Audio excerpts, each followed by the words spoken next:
O Senhor esteja convosco. Ele está no meio de nós. Proclamação do Evangelho de Jesus Cristo segundo Mateus. Glória a vós, Senhor.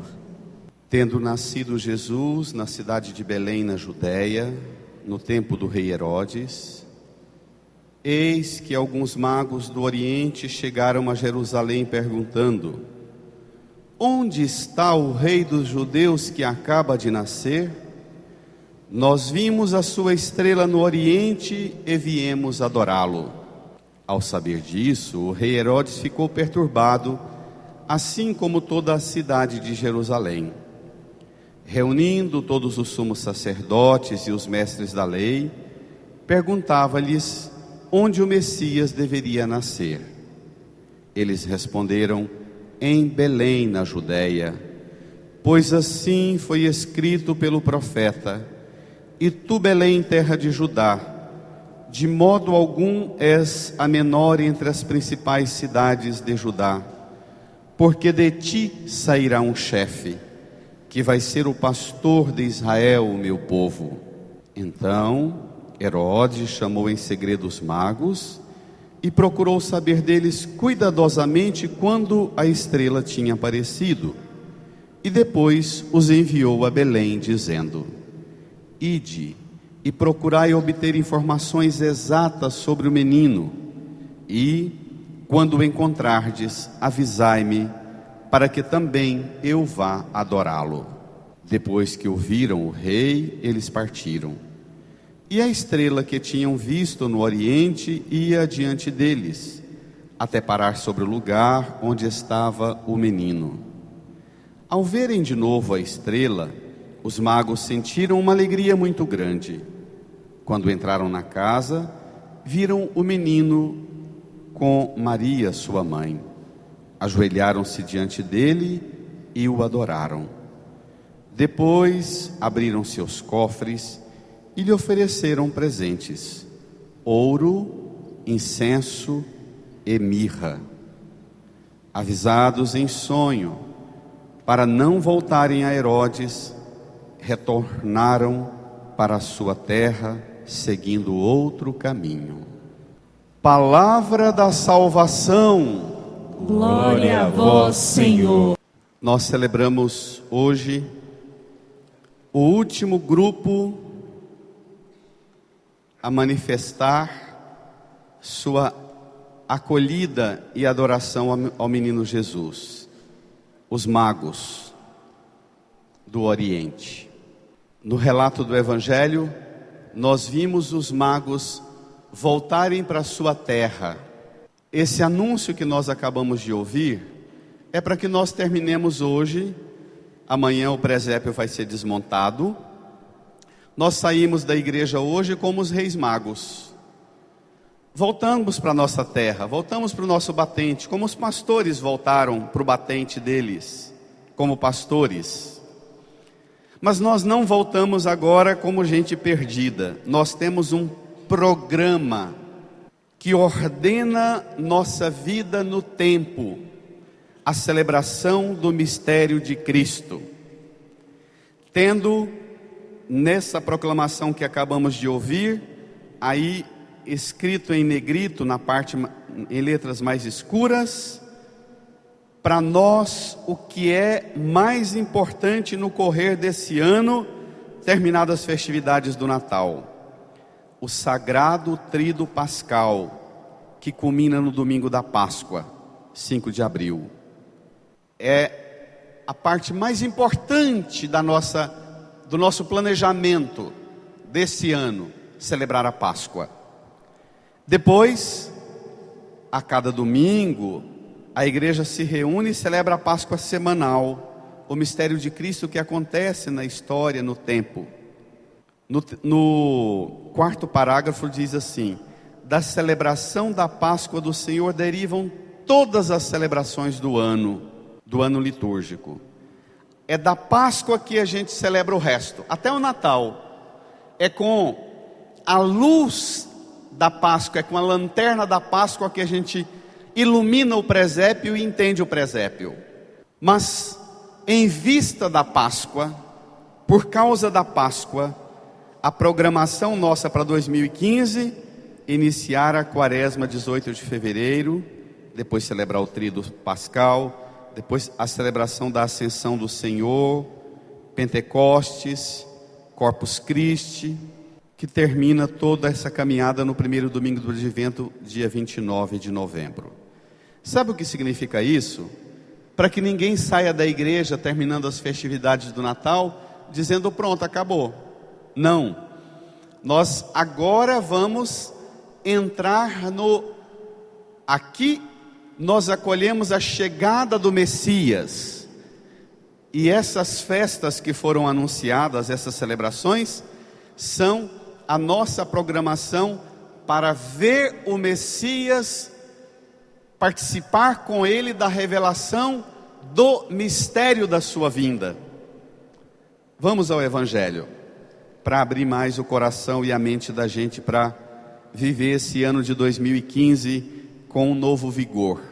No domingo passado, dia 1º também, domingo passado, festa da Sagrada Família, e nessa semana a festa da Santa Mãe de Deus, nós contemplamos Nossa Senhora, São José, o menino Jesus, com os magos, com o próprio jeito de Maria contemplar o mistério do Natal. Hoje nós temos 3, que a gente não sabe se é 3, pode ser mais, mas por causa dos presentes que eles oferecem, a gente conta que são 3. Vamos lá? O Evangelho número 9 do seu folheto, Mateus, capítulo 2, versículo 1 até o versículo 12. Tendo nascido Jesus na cidade de Belém, na Judéia, no tempo do rei Herodes. Belém é uma cidadezinha que fica a 4 quilômetros de Jerusalém. Jerusalém é a capital, Belém é uma cidadezinha, um refúgiozinho a 4 quilômetros, mais ou menos igual Senador Canedo de Goiânia ou Caldazinha de Goiânia, mais para Caldazinha do que para Senador Canedo. Cidadezinha pequenininha. O que acontece? No tempo do rei Herodes, eis que alguns magos do Oriente chegaram a Jerusalém e perguntando. Leamos todos juntos a pergunta dos magos. Onde está o rei dos judeus que acaba de nascer? Nós vimos a sua estrela no Oriente e viemos adorá-lo. Aqui, irmãs e irmãos, não é ainda a compreensão da salvação que Cristo trouxe. Aqui ainda é uma busca que a gente chama de primária. Esse desejo que todo mundo tem, esse anseio que todo mundo tem de transcendência, de Deus e das coisas de Deus. Aqui não é uma compreensão revelada do mistério, do plano divino, não. Aqui é uma busca meio desembestada ainda. Tem muita gente que até hoje na fé faz caminhos maluquíssimos procurando a salvação como se ela não tivesse chegado ainda. Tem muita gente procurando a salvação como se ela não tivesse chegado à terra até hoje, há 2000 anos atrás. Tem muita gente que procura no vazio do mundo e vive constantemente sendo enganados pelas respostas que recebem. Vai numa igreja, vai noutra igreja, vai num benzedor, vai num curandeiro, vai num centro espírita, vai num que tem revelação e fica desembestado. O sonho, acredita nos sonhos que tem. Alguém me telefonou, o que será que significa? O beija-flor entrou dentro da minha casa todo dia 3 da tarde, o que significa? Tem gente tonta desse tanto, que até hoje vive perdido na besteira dessas coisas mais primárias, numa ignorância absoluta do que Deus já realizou por nós. Padre, eu tive um sonho, acordei assustado, liguei a televisão, estava passando um programa, o pastor falou exatamente o que eu estava sonhando. Não é possível que Deus ainda deixa a gente um bando de perturbados assim. A relação de Deus conosco não é essa, de gente perturbada no sonho e no pesadelo. A procura dos magos do Oriente, existe uma polêmica enorme do que significa esses magos. Magos lembra mágica, não lembra? Magia. Os magos do Oriente podem tanto ser os supersticiosos, que acreditavam naquele tanto de crendice que vem do Oriente, da Mesopotâmia. Por exemplo, é lá que surgiu a astrologia, o horóscopo, foi naquela banda. As superstições modernas que nós temos hoje, qual é a cor que determina a sua felicidade, qual é a pedra, qual é a planta, vem tudo daquele ambiente de lá. Isso significa que havia muita ignorância, mas isso também significa que sempre existiu naquele povo uma grande busca. Porque se há tanta resposta meio maluca, é porque também havia muita pergunta, muito questionamento, muito desejo de encontrar um sentido maior. Os magos tanto podem ser entendidos como essas pessoas que se metem na confusão de tudo quanto é doutrina, de tudo quanto é tipo de explicação mágica da fé, quanto podem ser entendidos como sábios do Oriente, que têm coragem de deixar lá a sua terra no Oriente e ir em busca, onde quer que esteja, eu vou procurar essa resposta, porque eu não vou sossegar. Santo Agostinho diz: a minha alma não terá sossego enquanto não te encontrar, Senhor. É assim que pode ser entendido os magos do Oriente. Os salmos constantemente dizem isso: a minha alma tem sede de Deus, do Deus vivo, onde irei ao encontro dele? Tem tantos de nós que passa por isso até hoje, como se não existisse a resposta já. Tem gente que vive um vazio na alma, uma caça, uma procura pela resposta de Deus, como se Ele já não tivesse respondido para nós. Os magos vieram em busca, estão perdidos, vão bater na porta de quem pode responder para eles, mas encontram uma resposta complicada. Onde está o rei dos judeus que acaba de nascer? Nós vimos sua estrela no Oriente e viemos adorá-lo. Eles não dizem: nós lemos na Bíblia, no profeta Isaías, que ele vai vir. Entendeu? Porque não era gente da Bíblia, não era o povo da cultura judaica, os seguidores do Antigo Testamento, que tinha a Sagrada Escritura, o Antigo Testamento, como livro revelado. Eles eram guiados por fenômenos naturais. Repito, tem muita gente tonta, perdida até hoje, guiada por fenômenos naturais. O que significa a estrela cadente que eu vi? Eu estava rezando, bem na hora que eu fiz o nome do Pai, deu um relâmpago. A hora que eu terminei de rezar, fiz o nome do Pai, deu o trovão. O que será que diz isso?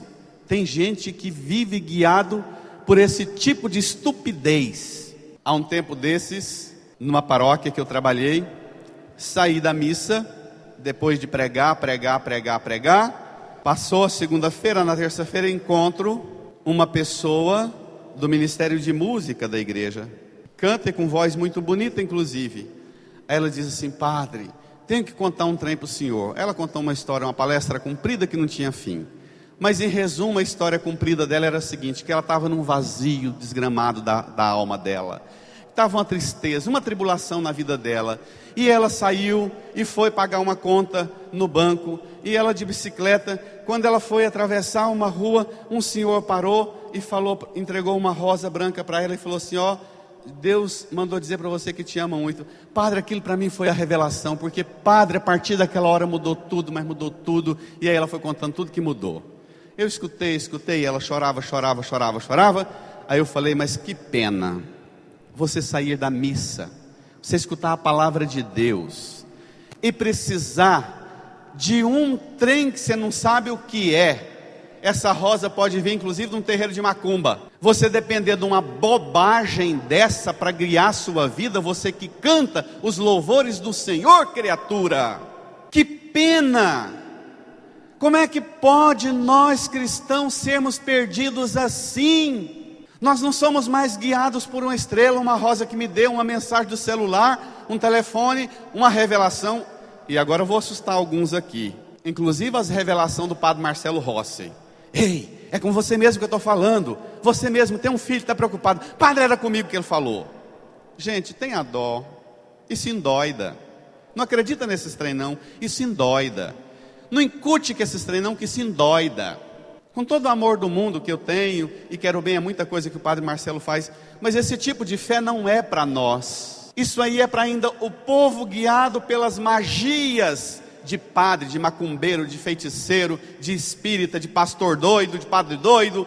Nós não somos guiados por essas revelações, minha gente.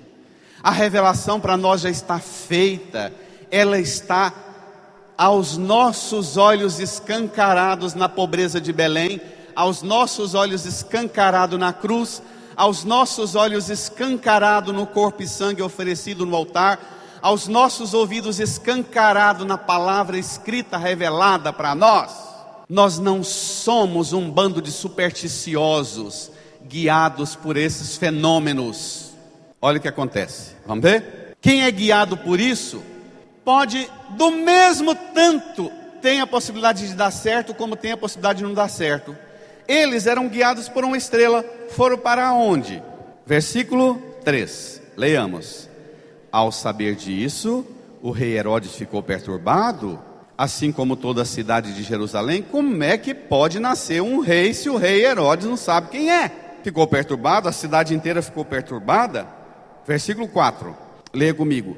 Reunindo todos os sumos sacerdotes e os mestres da lei, perguntava-lhes onde o Messias deveria nascer. Herodes também, está lá. Pega a sua Bíblia, dê um curso de Bíblia para mim, ensina para mim o que está escrito lá nas revelações bíblicas, onde é que o Messias vai nascer, dê um curso para mim. Tem gente que quer fazer curso de Bíblia também para aprender Bíblia igual Herodes. Sabe para quê? Para manipular a Bíblia e não deixar que Deus incomode e mexa nele, mexa nela. Tem muita gente que quer entender de Bíblia igual Herodes. E eles, o sacerdote, os mestres da lei, deram um curso de Bíblia para o rei Herodes. Eles responderam, vamos ler? Bem bonito, bem acordados?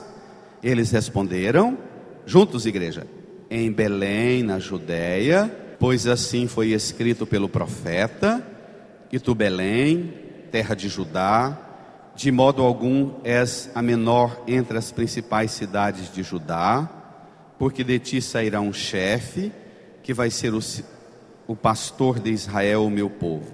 Pronto, deram uma palestra, deram um curso de Bíblia para o rei Herodes. Herodes foi lá, pegou, leu as passagens todas do Antigo Testamento que falava da vinda do Messias, leu, provavelmente até comprou uma Bíblia para ele ficar bem instruído. Mas o que acontece com Herodes ao ficar sabendo? Versículo 7, leia comigo. Então Herodes chamou em segredo os magos e procurou saber deles cuidadosamente quando a estrela tinha aparecido. Os magos não procuravam em segredo, tanto é que eles eram guiados por uma estrela. E eles saíam tonto e perdido no mundo, procurando onde é que essa estrela for, eu vou. Bate na porta que for. Eles se interessam por encontrar uma resposta mais profunda para a vida deles. O rei Herodes, ao contrário, chama-os em segredo, procura saber cuidadosamente. O curso de Bíblia foi aberto, ele fez lá com os mestres da lei, com os sacerdotes, todo mundo junto. Aqui não, aqui ele está montando já um esquema. Versículo 8, leia comigo. Depois os enviou a Belém, dizendo, bem forte igreja, ide e procurai obter informações exatas sobre o menino. E quando o encontrardes, avisai-me, para que também eu vá. Mas na verdade ele não queria adorá-lo, ele queria matá-lo. Ele não queria adorá-lo, ele queria matar o Messias. A fúria dele depois é enorme. Uma boa pergunta para nós, vou fazê-la e daqui um pouco a gente volta a ela. Nós procuramos Jesus para adorá-lo? Nós temos noção em que consiste adorar Jesus? O que é para nós, para nossa catequese, para nossa formação de católico, a adoração? Quando nós falamos em adoração, a gente sempre pensa no Santíssimo exposto e na maioria das vezes aquelas rezas que agora o lado de cá faz, o outro lado de cá faz, e lê aquelas rezas compridas de livro de adoração. Aquilo é um tipo de oração na presença do Santíssimo, mas aquilo ainda não é adoração. Boa também, não quer dizer que não tenha que ter aquilo. Mas adoração de verdade, nós temos muito pouca compreensão do que é a adoração. A adoração consiste, simplificando ao máximo para a gente entender, mas não para empobrecer o sentido. A adoração consiste em entrar na presença de Deus e ficar na presença dele, mais nada. Isso é que é adorar. Os grandes místicos da igreja, os grandes santos e santas da igreja, até hoje eu tenho a graça de conhecer freiras, padres que fazem assim. Eu tenho uma amiga, freira irmã Edith, das Irmãzinhas de Jesus, que eu morria de vergonha quando eu morava na chácara, que era uma casa de retiro. Eu acordava 2 da manhã, via a luz acesa da capela, ia lá, a irmã Edith estava sentada no chão, diante do sacrário, sentada no chão, sem nada na mão, absolutamente nada. Eu levantava, 4 da manhã, a irmã Edith estava lá, ela já dos 70 anos, sentada no chão. Amanhecia o dia, eu tomava café, a irmã Edith lá. Hora do almoço, a irmã Edith lá.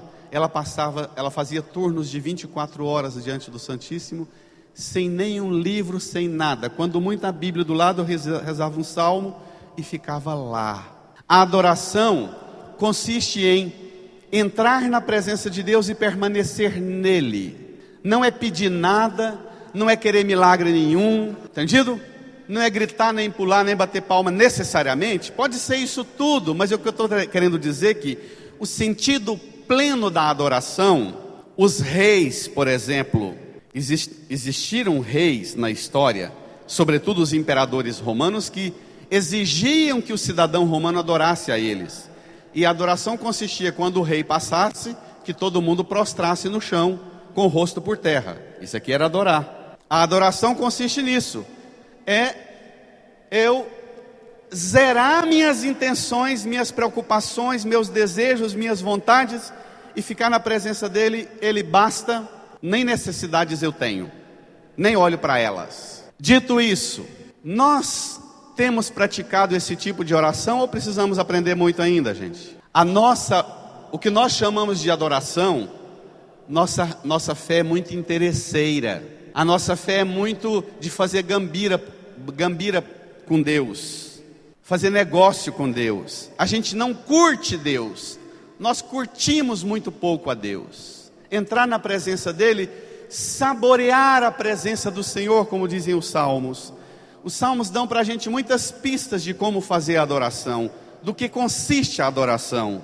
Não é tanto eu fazer alguma coisa, e na verdade nem Deus fazer, porque ele é absoluto, ele não precisa nem fazer, mas é entrar no mistério dele e permanecer nele. Versículo 9. Depois, vamos, toda a igreja? Depois que ouviram o rei, eles partiram, e a estrela que tinham visto no oriente ia diante deles, até parar sobre o lugar onde estava o menino. Agora olhe o versículo 10, leia. Ao verem de novo a estrela, os magos sentiram uma alegria muito. Significa que eles vieram lá do oriente, andando a estrela. Quando eles entraram em Jerusalém e foram no palácio de Herodes, significa que a estrela sumiu. Por quê? Porque lá não é o caminho onde Jesus nasceu, onde Jesus nasce. Não é nos palácios dos reis. E talvez assuste alguns, nem no templo de Jerusalém. Eles procuraram em caminhos errados e a estrela sumiu. Se a estrela que te guia, e hoje você tem uma estrela que te guia, essa estrela hoje ela tem um nome. Se você estudar a Bíblia com muito zelo, meditar e rezar a palavra de Deus, você vai chegar a uma conclusão surpreendente. Hoje, quem é essa estrela para nós? Não, a estrela guia até Jesus. A estrela não é Jesus. Quem é essa estrela? Quem é que nos conduz a Jesus? A Santa Igreja. Hoje nós temos uma guia, entendido? Que nos conduz. Nós temos a Santa Igreja. Se a gente quiser de verdade encontrar Jesus para adorá-lo, é através da igreja, é através do ensinamento da Santa Igreja, é através da palavra do Papa, dos bispos, da pregação da palavra do sacerdote, é através dos sacramentos da igreja. É o caminho que não tem a menor possibilidade de não dar certo. Se você deseja de verdade, de coração puro e sincero, encontrar Jesus, eu prego isso e alguns ficam escandalizados. Jesus diz com toda a autoridade no Evangelho de João: ninguém vai ao Pai senão por mim. E nós podemos falar com toda a segurança do mundo: também ninguém vai a Jesus senão pela igreja. Aí vocês olham para um padre merreca que nem eu e pensam assim: não, mas nós está pebado. Para ir até Jesus tem que contar com a porcaria de um padre desse. É um mistério de Deus que eu não dou conta de explicar para vocês. Depois vocês acertam essa conta com ele, não é comigo. Entendido? Como a criança olha para o pai e a mãe que instrui a ele na catequese, no ensinamento da fé, e fala: logo você pai e mãe, fale para a criança: meu bem, eu mesmo, cheio de erro, de fraqueza, meu papel como membro da igreja, da Santa Igreja, batizada, recebida a minha fé na igreja, é meu papel te conduzir a Cristo. Por que Deus escolheu uma mãe, um pai tão cheio de fraqueza e de erro que nem eu? É um mistério. Depois você acerta isso, meu bem, lá com o seu pai eterno. Comigo eu não dou conta de responder. Nós não podemos ter dúvida. O problema é que qualquer perguntinha de criança hoje desmantela nós. Qualquer conversinha de dessas seitas novas e malucas que aparecem hoje, dá uma zoada na orelha da gente, meia hora no ponto de ônibus, na fila do banco, a gente desmantela a nossa fé. Qualquer uma conversinha de um programinha de televisão, qualquer porcariazinha que a gente escuta, a gente deixa a igreja de lado, a estrela que nos conduz a Cristo, para aceitar as respostinhas fáceis. Eu vou dizer uma coisa que talvez assuste a nós: os sacerdotes, os mestres da lei, sabiam direitinho onde é que o Messias ia nascer, mas foram lá com os magos? Foram não, continuaram com a biblinha deles, ensinando Bíblia e dando curso para o povo, mas eles mesmo não foram não. A igreja é essa estrela, que de vez em quando desaparece da sua vida, que de vez em quando você não a vê, não a enxerga. Você entra na igreja para confessar, não acha o padre. Entra na igreja querendo batizar seu filho, sua filha, a igreja está fechada. Entra na igreja para preparar para casamento, vem a secretária falar quanto custa o casamento, quanto custa o batizado, quanto custa para isso, quanto custa para aquilo. De vez em quando se assusta, de vez em quando isso te machuca, te fere. Mas esses erros nossos da igreja, de nós padres e muitas vezes da nossa organização, isso não quer dizer que Cristo não tenha deixado a igreja. Ele deixou um caminho para nos conduzir a Ele. A igreja. É assustador, sabe o que? Quando a gente era criança, a gente andava 20 quilômetros. Eu morei numa fazenda, nós éramos aqui tanto de menino, de carroça. Levantava domingo de madrugada, ia a metade dentro da carroça com o pai ou com a mãe, a metade a pé. Depois os que estavam a pé entravam para a carroça, os outros desciam, porque o cavalo não dava conta de levar tudo. A gente andava 23 quilômetros para ir à missa, rezava a missa. O pai passava na padaria, comprava rosca e laranjinha, a gente vinha feliz comendo rosca e voltava 23 quilômetros. Hoje você anda, tem uma igreja desse tamanho, os católicos morrem de preguiça de reagir e de ir para a missa. A não ser quando a tragédia, a desgraça e o sofrimento entram na casa. Aí fica doido. De uma vez quer voltar para a igreja e fazer tudo de uma vez. Aí também não dá, né, compadre? Não é assim? Porque a igreja, ela não está instituída para resolver nossas tragédias. Ela está instituída para nos conduzir a Cristo, que nos liberta de todo pecado e fraqueza. Mas o papel da igreja não é um pronto socorro para resolver problemas imediatos. Muitas vezes a igreja, nós padres nos iludimos, montando uma estrutura que serve para resolver problemas imediatos das pessoas. E às vezes até resolve, mas não dá às pessoas o caminho que leva a Cristo. Não está certo, não está certo. A nossa responsabilidade é muito maior. Não é de resolver problemas imediatos das pessoas, necessidades imediatas das pessoas. A nossa função, nós padres, os catequistas, os ministros, os cantores, nós podemos errar em tudo, mas uma coisa nós não podemos errar: nós temos que conduzir as pessoas a Cristo. É papel nosso conduzir a Cristo. E nós temos que querer da igreja isso. Nós temos que desejar da igreja isso, que ela nos leve a Cristo. Você olha para um padre, não vale nada. Muitas vezes você sabe da fraqueza e da miséria que é a vida daquele padre. É como uma ponte quebrada, que só tem um pedaço funcionando, uma pinguela velha. Você olha o padre, muitas vezes parece uma pinguela velha que está para quebrar, mas o rio está enchendo e você sabe, se é melhor eu atravessar agora, porque depois vai ficar pior. Entendido?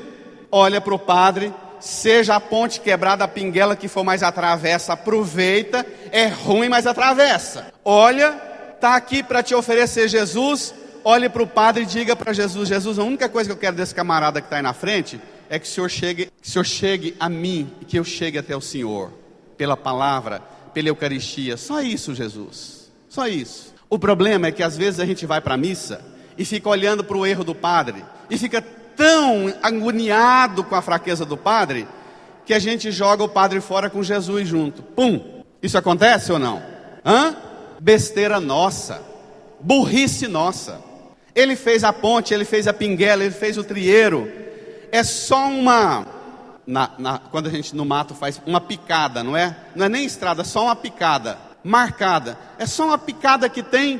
Pega aquele caminhozinho ruim, cheio de toco, cheio de cipó, cheio de espinho, mas atravessa. Não caia na besteira de ficar esperando ter uma ponte poderosa, uma estrada poderosa. Atravessa, vá a Jesus. Não fique olhando para os buracos da estrada. Entendeu, minha gente? Não fique olhando para os buracos da estrada. Atravesse, porque pode ficar pior e você não chegar nunca. Essa estrela, a igreja, ela não é Jesus, mas ela leva a Jesus. Vamos ler? Versículo 11. Toda a igreja comigo. Quando entraram na casa, viram o menino com Maria, sua mãe. Ajoelharam-se diante dele e o adoraram.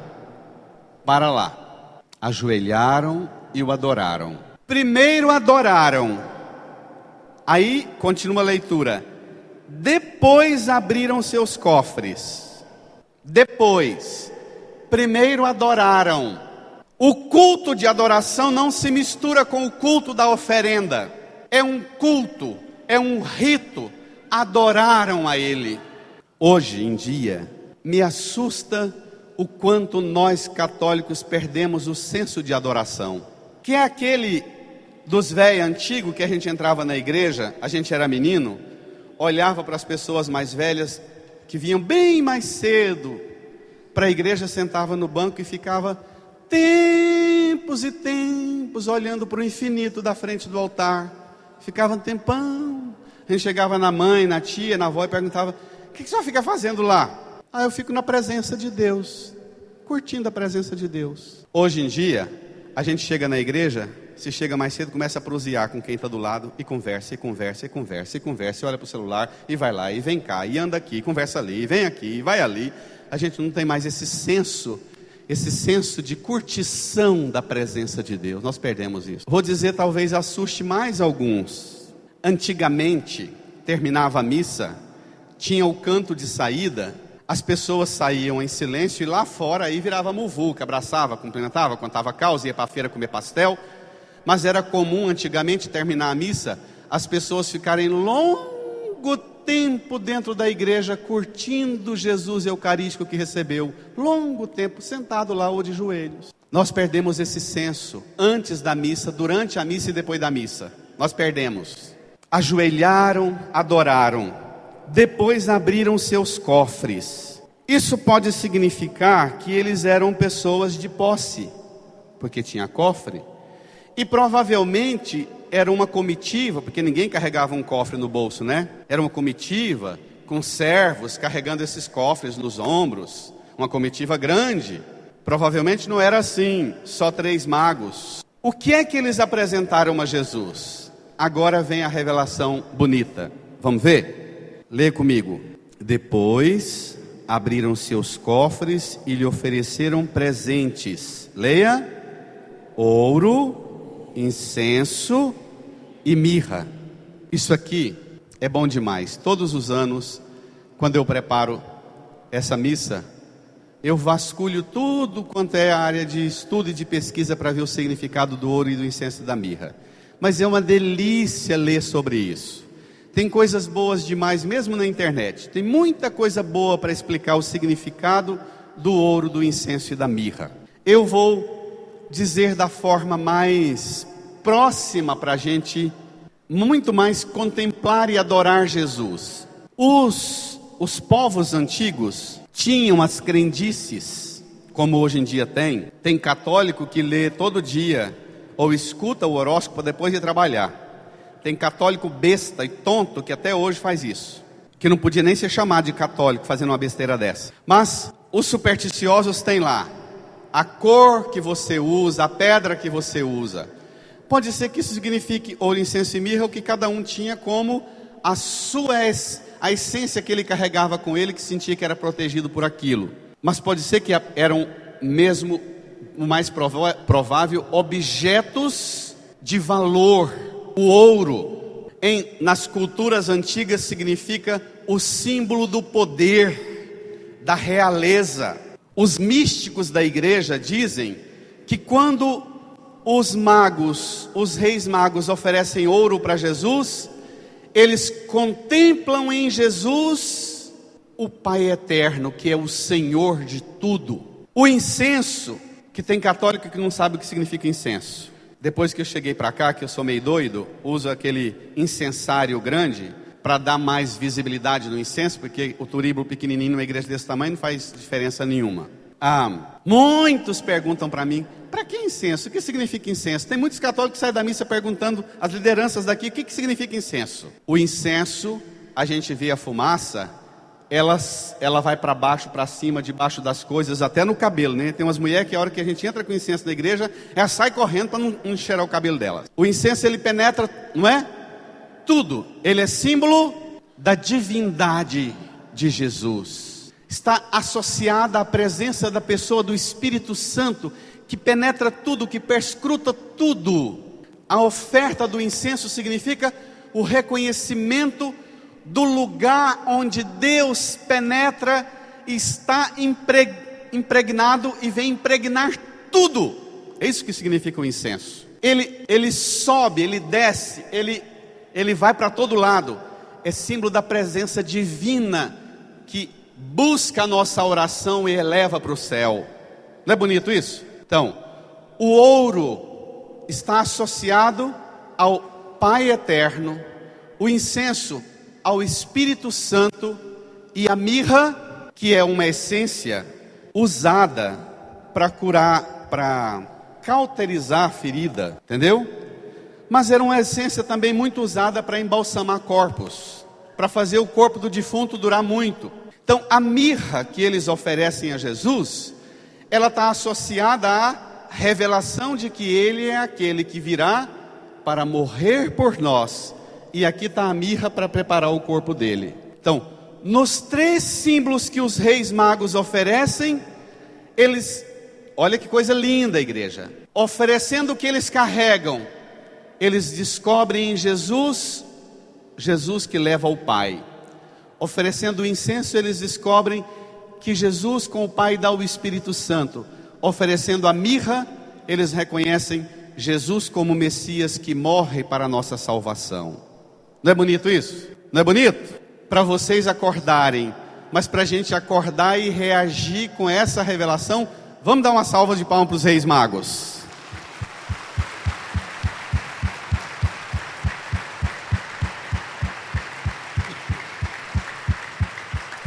É por isso que hoje em dia a devoção aos santos reis apagou, na cidade ela não funciona, sabe por quê? Porque o povo da roça, quando ia na igreja, trazia as coisas da roça e fazia a festa de Santos Reis, era uma oferenda de graça. Hoje o povo da cidade, quando dá alguma coisa na igreja, é para pedir um monte de trem, é para fazer negócio com Deus, não é? Porque nós padres ensinamos isso, nós pregamos isso e incutimos isso na cabeça do povo. Nós aproveitamos que a cidade é o lugar do comércio e fizemos da fé um comércio. No passado, as pessoas davam e faziam uma oferenda de graça. Não era para pedir nada em troca, não era para fazer uma gambira com Deus. Então na oferenda estava uma gratuidade enorme. Oferecendo o ouro. Outra explicação. Eles declaram Jesus como Senhor. Oferecendo o incenso, eles reconhecem Jesus como divino. Ele é Deus. Oferecendo a mirra, que é aquela essência que faz o corpo durar, eles reconhecem Jesus como o ressuscitado, vivo eternamente. Não é bonito isso? Então, tem muitas explicações como essas. Vou ficar com essas duas. A primeira é que o ouro revela o Pai, o incenso revela o Espírito Santo, a mirra revela Jesus. E a segunda, todas ligadas a Jesus. O ouro reconheceu o senhorio de Jesus, o incenso, que Ele é Deus, pessoa divina, a mirra, que Ele é eterno, a eterna juventude do ressuscitado. Hoje, também nós devemos abrir não os nossos cofres, mas abrir o nosso coração e oferecer a Jesus o nosso presente, reconhecer que Ele é Senhor, que Ele é divino, que Ele é eterno. Versículo 12, tome lá comigo, olha que coisa bela. Avisados em sonho, vamos igreja, avisados em sonho, para não voltarem a Herodes, retomaram para a sua terra, seguindo. Padre, você diz que não é para a gente ser guiado por sonho, por revelação, por mistério, não é mesmo não?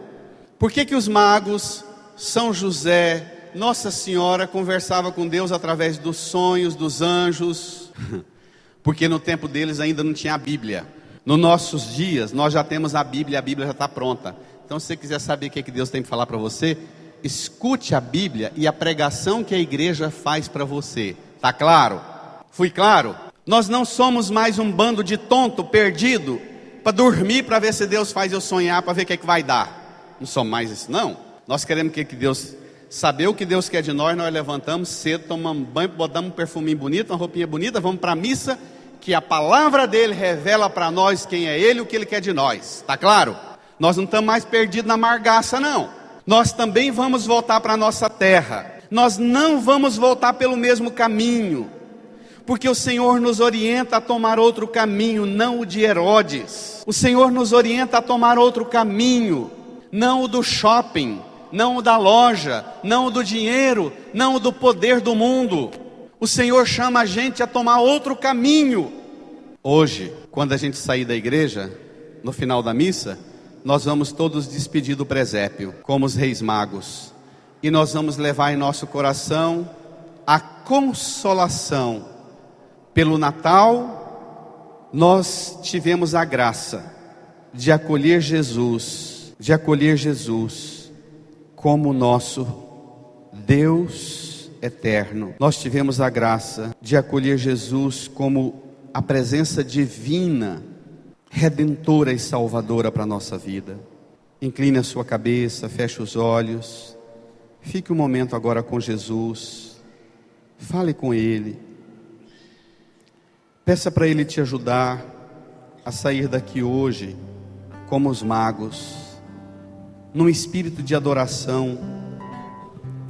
Peça a Jesus para, através dos santos reis magos, ensinar você a adorar, buscar a Ele para adorá-lo, para oferecer você, sua vida, seu coração, para Ele reinar, para Ele guiar, para Ele conduzir. Peça isso a Jesus.